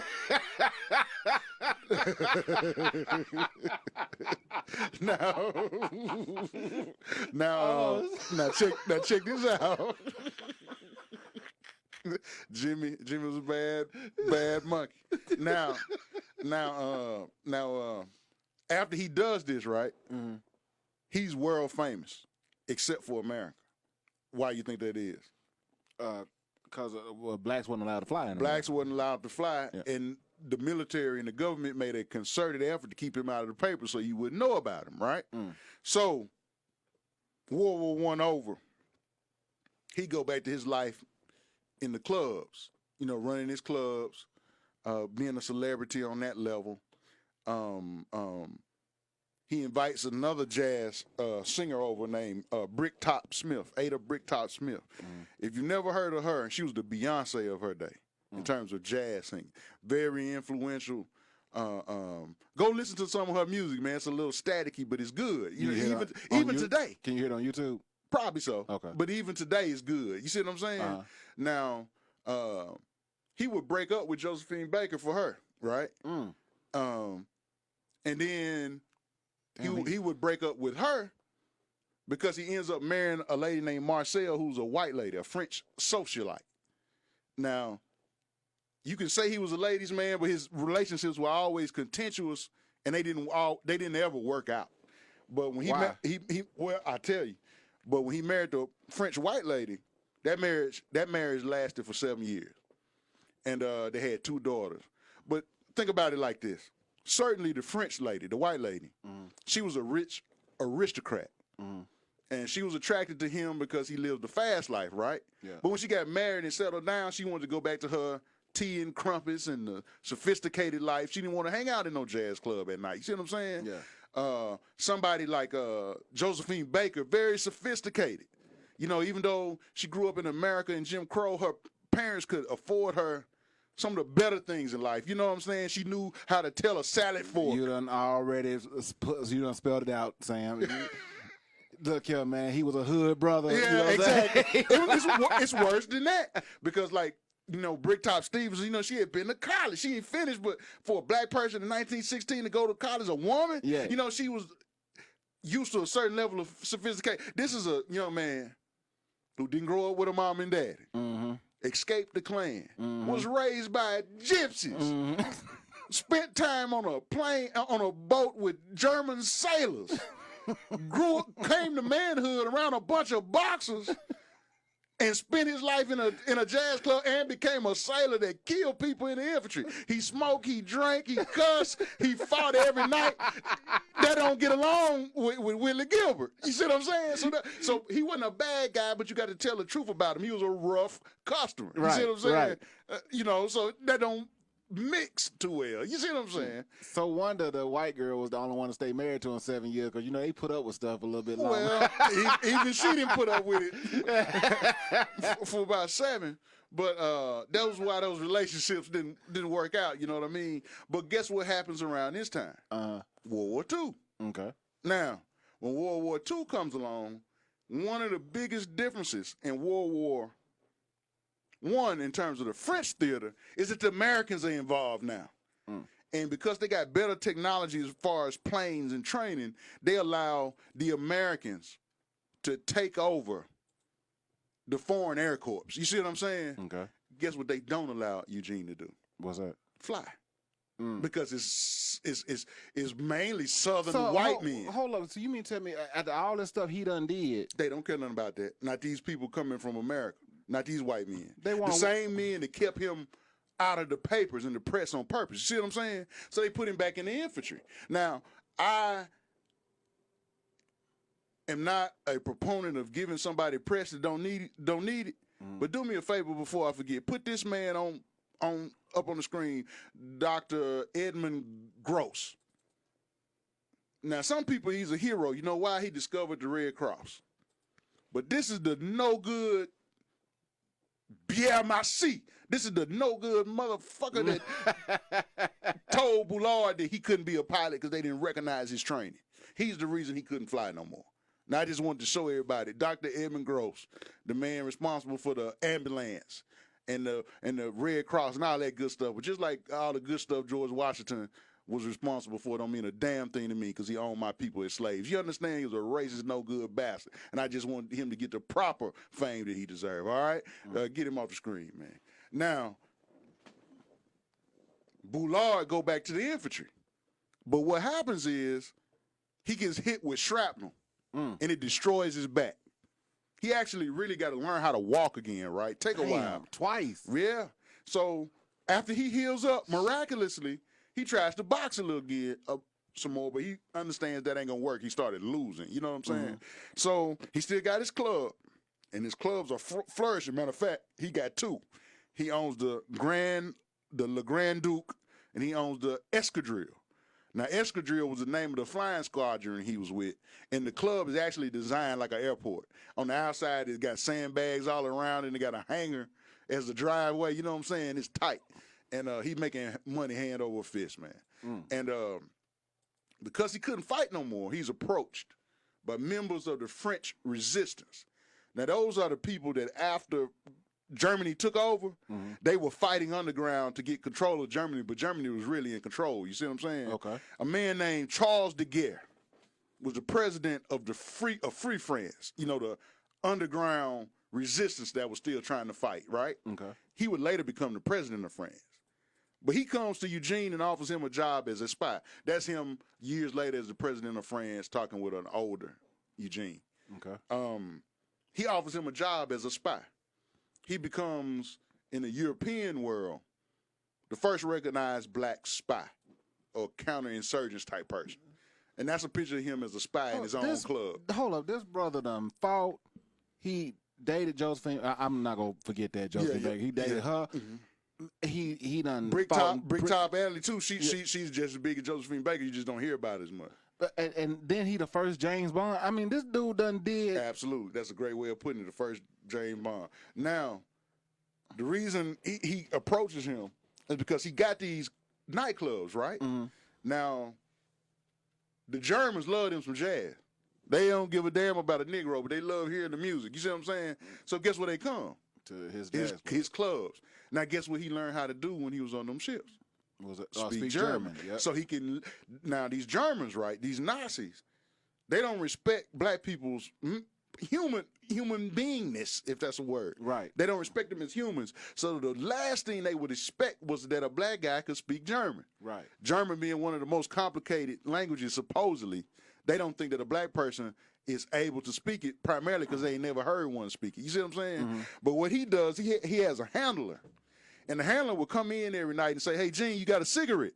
Of course, he said in French, but he said, yeah, I got a cigarette. That was the code. The code was, do you have a cigarette? And Eugene will respond, do you got some matches?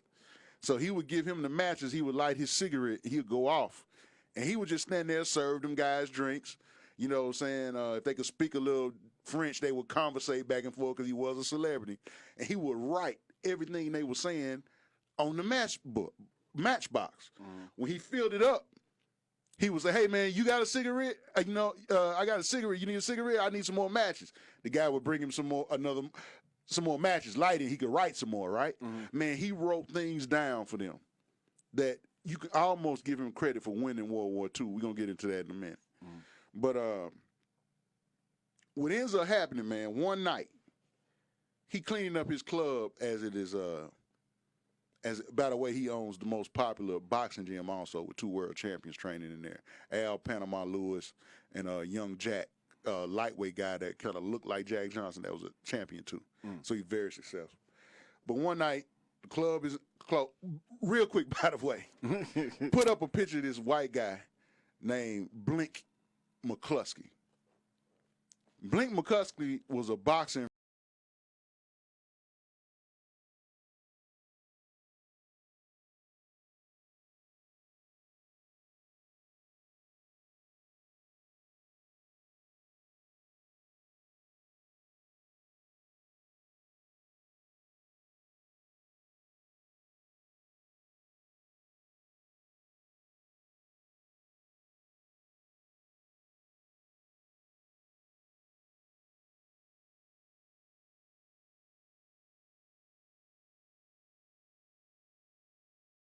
after, he was about 5 in the morning, 6 in the morning, or whatever. By the way, he's the only club that can stay open all night because he has some mob ties in France. And what the mob helped him to do was secure a license that will forever be known after him as a bottle license. Okay. A club in France could not stay open all night if it served alcohol. This becomes your first BYOB, bring your own bottle. If we wasn't selling it, you could bring, of course he was selling it, you know what I'm saying? But right. It was listed as a bottle club, so he could stay open all night. He could just keep on making money until the morning. Well, one night, he's cleaning up. Everybody gone, even Blink gone. And his German walk in, and his German says, hey, nigger, Swasser, take me to your office. I need to refresh myself and change. The only reason Eugene don't whoop his ass is because his orders were to be nice to the Germans. Why? Because none of them respected black people. They respected him a little bit because of who he was, but he couldn't act as he normally would. You see what I'm saying? Right. So he take him to his office. And the guy is telling him things that nobody else would know about him. So he getting a little worried, right? So to play it off, he go to his desk. He sit in his desk and he reach in his drawer. In his drawer, he had a Ruger, right? When he reached his hand in the drawer, the Ruger gone. He like, oh, shit. Something up now. The German pointing his Ruger at his forehead say, you don't remember me, Gene. All of a sudden in English. Gene look at him real crazy. Guess who he was? Who? He was one of them dudes on the German frigate that brought him over there when he was 16. Can you imagine that? You get what I'm saying? The guy that taught him that you need to learn how to clean this boat, you need to learn how to cook. His friend, Noel. This is Noel. All these years later, Noel is a high-ranking Nazi officer. Noel come up in his club, and they laugh, and they laugh, and they laugh. He was like, I'll be there. He was like, yeah, old friend, I'm only here for one reason. Let you know that you are #1 on the Gestapo list. They know what you're doing. They figured it out last night, and you got less than 24 hours to get out of here. I don't know how you're going to get out of here, but before this day is over, France will be completely occupied and run by Germany. And I don't have to tell you what they're going to do to a black man when they catch him, especially you, spying on us. Oh, shit. So he go call, dude leave. He go call Blink, right? Blink come meet up with him. I guess he got too much courage or he don't believe fat meat greasy. He decided to do one more mission. he go meet up with the French Resistance. And at this time, the sport of soccer is real popular in France, right? Mm-hmm. So what they do is the message that they need him to deliver to the source, they put the message inside of a soccer ball. So it just look like a black man walking down the street with a soccer ball. You see what I'm saying? Right. Not far in his journey, he notices Noel. Who is Noel? Noel's his old friend from the ship. Right. Noel don't look too friendly. Noel helped him out as much as he could. Get your ass out of here. He wouldn't. You know, I don't think he had to tell him next time you see me, it's going to be something. It ain't going to be friendship. But he tried to help him, right? Ain't his fault. So he walking down the street and he see Noel. He see 3 more Germans. He see 4 before he know it. These Germans are everywhere, just watching them. You can't make this stuff up just like it came out of Hollywood, Central Casting. Bullard walking down the street with that soccer ball with them secrets inside it. And he look over to his left and guess what he see down the alley? What? 4 or 5 young boys playing with a soccer ball. So what he does is he runs a circle to divert the Germans' attention. He double back, go down the alley, and he tell them little boys, he go $20 or 20 francs. You can buy 100 soccer balls with this and dinner. You know what I'm saying? Mm. Trade soccer balls with me, and I'm going to come back and get my soccer ball, and I give you another $20. And they were like, how do we know? How do we believe? He said, well, here's 20. I'm going to give you another 20 when I come back, and I'm going to come back to get my ball. So he took his soccer ball, gave it to them, and they gave him the regular soccer ball. He resurfaces on purpose so the Germans could see him walking down the street. And then he started walking fast. That's suspicious, right? Mm-hmm. So Noel and all the rest of them walking fast. So he take off running. They chasing him now. You see what I'm saying? Mm-hmm. He get to another alley. He take that soccer ball he got from the kids and he throw it down the alley and keep running. Who you think the Germans chased? Him or the soccer ball? The soccer ball. The soccer ball. That's where the secret's at. They go down that alley to get that soccer ball. He run back to the kids and get the real soccer ball and disappear. That was his last great feat of daring. You see what I'm saying? Mm-hmm. You can't make this stuff up, bro. So when he get to where he was going to get and deliver that message, for the first time, American intelligence is interacting with him. When he get in there, it ain't just French Resistance, it's the FBI. Mm-hmm. And they treat him friendly and they treat him nice. They patching up his wounds. They get him something to eat, something to drink. Mm. And they want to know everything he know. They want to know everything he been telling the French Resistance, and he does it, right? Mm. And they said, Mr. Bullard, it's about to be over for France. You know, it's finna be running over with Nazis, and you know what's going to happen to you. Not only do they hate black people and Jews, but they know you a spy too on top of it. It's over for you, right? We're going to get you safely to America. We're going to get you to New York. Is there anything else we can do for you helping us out? He says, 2 things you can do for me. Go find my daughters and get them to where you was going to get me. You see what I'm saying? Mm-hmm. And number 2, just tell me 2 things. Ever since I've been spying, I've been hearing these Germans say the same 2 things over and over again. One thing they keep talking about is heavy water. What the hell is heavy water? And a guy in the room by the name of Edward Teller. You know who he is? Mm. He's the man that came up with the technology to design the hydrogen bomb for America. This guy's in the room talking to him, right? Now, Edward Teller tell him, I'll tell you what that means. Heavy water is their code word for atomic energy. You see what I'm saying? And he said, well, the second thing I want to know is what the hell is, why do all the Germans talk about peeing on Monday? Is there some kind of ritual they got? They always talking about going to pee on Monday. He said, I'll tell you exactly what that means, Mr. Bullard. That's Piemonte. That's a location in Germany where they're housing the technology and the materials for their atomic bomb. Wow. So from that information, Ed Teller is able to speed up America's development of the hydrogen bomb. Not only do they get it first, but they go to Germany and destroy that place in Piemonte where they don't got one no more. Wow. Now, Bullard did that. You see what I'm saying? Now, Bullard comes to New York. He meets up with his daughters. And the FBI kind of take care of him, right? Not really, but they buy him an apartment. He ain't got to pay no rent. Keep him stocked with food. You know they taking care of him, right? Right. Bullard don't quite know why they taking care of him like that. But a man that been on his own and having it his way, you know what I'm saying? He's giving up fame. He's giving up fortune. His club's been destroyed by Nazi bombing. You know what I'm saying? Right. And he come to America, you know, in France, he was like Jack Johnson. In America, don't nobody know him, right? He the biggest war hero in the world over there. Right. He kind of in obscurity, so he get bored, so he get a job as an elevator operator, where we were at the beginning of this.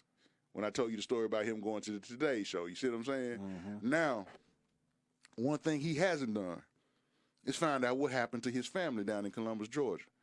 So he asks his FBI handler, can you help me find what happened to my family?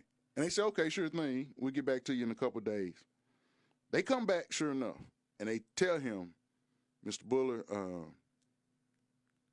we don't know how to break this to you, so we not. All we going to have to tell you, all we going to tell you is that we're going to keep taking care of you, Mr. Bullard. We're going to keep making sure you're fine and making sure your daughter's fine, but it ain't good what happened to your family, and we telling you, do not go down there to Georgia trying to find out for yourself. Guess what Eugene do? He go down there. He go down there. What about this man that I done told you will make you think he'll just sit there and not go? Nothing. So he went. He think he going up by himself. And he don't know why the FBI just taking care of him like they doing. So he get down to Georgia, right? He get down to Columbus, Georgia. The first place he goes to the sheriff office. Sheriff office got a sign on it say no niggas and no dogs. He knock on the door anyway. Sheriff come out and say, nigga, what you want? And he's like, man, I like to find my family, but I need to know their address and their records because I'm sure they're not where they were when I last saw them. Nigga, get out of here, nigga, before we string you up. All that kind of talk, right? Right. So he leave. He goes to the black part of town, the black neighborhoods, and he's talking with people. A couple of them remember him as a little boy, but most of them don't know who he is, right? So as he's talking to him, he finds out that his mother that died at 6 years old, she owned all that Creek Indian territory. Right. And she left it in a will that they didn't know nothing about because their life was so hectic and chaotic that one of his younger brothers inherited it. And he owned it, and it was one of the most successful farm areas where it was so successful he actually hired white people to work for him, right? What ends up happening, a rich planter come to town, and he won his land. And Eugene's brother won't sell it to him, so guess what they do? They get a lynch mob and they hang him. So when he finds this out, he go right back to the sheriff's office, and he want to know who killed his brother. So the sheriff run him off again. He go back to the black neighborhood to try to find out some details, right? Because obviously this guy's still around if he owned it. And it didn't happen that long ago. It didn't happen, but it happened like a few years before he got back to America. Wow. So he talking to these black people in the black neighborhood in this beat-up station wagon, and the police chief or the sheriff is coming down the neighborhood. When he come down the neighborhood, you know he bad news in Jim Crow South. When all the black people, mid-sentence talking to him, run in their house, lock the door, and close the windows. You see what I'm saying? The sheriff get out, point a gun to Bullard's head, probably looking a lot like one of them people that ran up in the Capitol, you know what I mean, old Bubba-looking scoundrel. And he tells Bullard, get out of town or we gonna hang you. Of course, Bullard looking at that gun, he like, I'm a soldier, I know war. You don't know how to use this gun. I'll take it and make you eat it before you shoot me. And before you know it, a mob gathers of about 40 men, white men. They grab Bullard, tie his hands, tie his feet, put a noose around his neck, and they about to hang him. Right at this moment, 3 black cars pull out of nowhere. And one of the guys that gets out of the car walks up to the sheriff, white guy, put a gun to the sheriff's head and say, let this man go. He's an American hero. The sheriff said, we ain't letting this nigga go, and we'll have salt and pepper hanging from the tree if you don't get on. You understand what I'm saying? The white guy that got the gun pointing at the sheriff, he signaled to the car behind him, and about 3 Thompson machine guns come out the window and shoot all the tops out the tree. Now, his mob of 40 is about minus 40 now. It's only him standing there. And the guy say, this is an American hero. We're taking him back with us. And the sheriff's like, I ain't gonna forget this. And the guy says, please don't, with the FBI. And they put Eugene back in the car and take him back to New York. These guys follow him around everywhere he go. Why? Can you imagine somebody was to kidnap him and torture him for the information that he got. You understand what I'm saying? Right. This stuff is still going on. You know what I'm saying? They in the midst of this. You can't just have a guy like this walking. This is why they taking care of him, basically. He got enemies out there. Germans want him. The Japanese want him. You see what I'm saying? So they're protecting him. He don't even really realize it's that big. You see what I'm saying? But anyway, going back to where we started. The second he leaves the Today Show stage, talking with Dave Garroway, he gets back on his elevator and finishes his day as the elevator operator, right? Mm-hmm. And at that moment, he disappears into obscurity until he dies in 1966. I read people like this. I study people like this. And it's almost like they sitting right next to me talking to me. Like, tell the people about me. You understand what I'm saying? And you can only talk about the usual suspects so much. Why don't we know about this man? Why don't we have an intimate knowledge about this man? Why don't he have a movie? He damn sure needs a movie. And I would tell you, at the end of his life, somebody asked him, what kind of life would you say you live? He said, the guy that asked him that just knew him as an old man but didn't know none of what he did, right? He said, well, I think I covered all the bases. You see what I'm saying? Hopefully, Eugene can leave me alone because I covered all the bases. You understand what I'm saying? And real quick, if you want to learn about a lot of the stuff I taught you about this man, go get this book called All Blood Runs Red. The Legendary Life of Eugene Bullard, Boxer, Pilot, Soldier, Spy, by Phil Keith and Tom Clavin. Now, the title of this book, All Blood Runs Red. You know how that book got that title? That became a catchphrase of his from his boxing days. He was finna fight a French guy, white guy, and nobody in the gym wanted to fight Bullard because they knew how good he was, right? Mm-hmm. The French guy wanted to fight him, and guess what? Guess why he said he wanted to fight him? He said he wanted to see if Negroes bleed just like we bleed. Mm. Bullard whooped the French guy. The guy didn't cut him or even hope to cut him, right? And guess what he told him? He said, all blood runs red after the fight was over. Now, his squadron, the 93 Spod, their insignia was a bull. When he made his first kill, he painted over the bull, he painted a heart. And he put a knife inside the heart, and over the top it said, Tout sang les couleurs rouges. Yeah, I seen that. All blood runs red. That's what that means in French. Tout sang les couleurs rouges. This guy's a legend, man.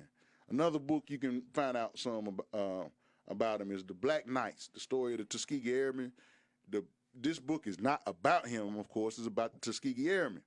But a lot of people may think that the Tuskegee Airmen were the first blacks to fly. That's about, 30 years after Bullard. You see what I'm saying? And you can read about Bullard in it. In fact, if you look at the movie The Tuskegee Airmen, you'll see characters loosely based on them. Even in the Red Tails, Howard played that part, and the guy's last name is Bullard. It's loosely based on Bullard. I was going to ask you that because I watched a movie called Fly Boys, and the black pilot that was in there, he was the only black pilot, and he was a boxer as well. Absolutely. So this That's story loosely based on him. Right. Yeah. Doesn't have anything to do with the subject, but going back to the beginning, it's funny how the universe worked. We was talking about the Capitol, talking about James Clyburn, wondering why them people knew where his office was. You can go get this book, Blessed Experiences, Authentically Southern, Authentically Black, by Congressman James Clyburn. Go get that book, Blessed Experiences. And if you think your vote don't count, Warnock and all them people, man, they won by tight margins. Could have went the other way. And part of this reason that you're experiencing this upheaval is because you don't vote in the first place. You know, a lot of the people complaining about what they seeing at the Capitol, well, they've been infiltrated because you don't vote. You understand what I'm saying? It ain't got a damn thing to do with nothing, but go get a book called Jackson Rising, The Struggle for Economic Democracy and Black Self-Determination in Jackson, Mississippi, by Kali Akundo. It's the story of Chokwe Lumumba, who was the leader of the New Republic of Africa, who when he came to Jackson, Mississippi, a lot like Stokely Carmichael, inspired people to register to vote, and they put him in the mayor's seat. He died under suspicious circumstances. We ain't gonna go into that. But guess what happened after he died? The people put his son right back in there, Antoine Lumumba. So if you think your vote don't count, grow up and become politically active and politically astute. You understand what I'm saying? I don't know if you got anything else, Bro Brown. I don't know how we looking on the time, but I think I covered all the bases. Man, I just want to say thank you for bringing this person to life for me. As an artist and an entertainer, this guy here holds a special place in my heart now. Yes, sir. Yes, sir. But because of what he's done for certain people. And to all the American people, he should hold a special place in your heart as well, because without him and his information... You might be higher than Hitler right Exactly. They could have won. I mean, so, the things this man has done, he should have a holiday. Absolutely. At least in the military. Yeah, that we celebrate. I mean, how can somebody... Of this magnitude just go unnoticed, man, and we don't learn about him. One more thing, in France, he's a legend, right? Right. He won 2 of the highest medals, and I got a picture of his medal somewhere, that a soldier could win in France: the Croix de Guerre, the Cross of War, and the Chevalier de Légion Honorée, and that's the Knights of the Honorable Military. And the Croix de Guerre is that first one with the red ribbon.